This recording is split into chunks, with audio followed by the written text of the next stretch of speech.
Early మార్నింగే bridal work ఉన్నా కూడా ఇదొచ్చి బ్రైడల్ వర్క్ హైలైట్ ఏం కాదు. యాక్చువల్‌గా వర్క్ ఒక వీక్‌లో ఫినిష్ చేసుకొని కొంచెం అరీబరీలోనే పోతిని. ఎందుకంటే గీతుది వచ్చి సెకండ్ స్టేజ్ పర్ఫార్మెన్స్ అంటే యాన్యువల్ ప్రోగ్రామ్ వాళ్ళ భరతనాట్యం క్లాస్ నుంచి. కాబట్టి హెయిర్ స్టైల్ అంతా మనమే చేసుకోపోయాల.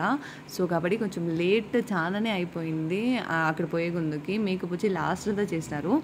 సార్ లేట్‌గా చేసినారు, చాలా బ్యూటిఫుల్‌గా చేసినారు. అండ్ మేడంని భరతనాట్యం పోజెస్ ఇమ్మంటే మోడలే అయిపోతున్న రేంజ్‌లో ఫుల్ వెస్టర్న్ పోజ్‌లోనే పెంచుతా అనింది.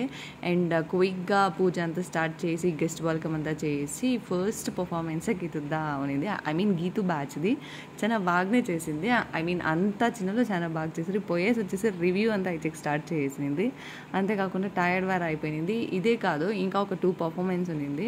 ఈ గ్యాప్‌లో మా యశూద్ కూడా పర్ఫార్మెన్స్ ఉన్నింది. లైక్ వీళ్ళిద్దరూ ఒకే దగ్గర పోతారు. చాలా దానికి నెక్స్ట్ ఇయర్ జాను కూడా చేరుకునేసిందంట.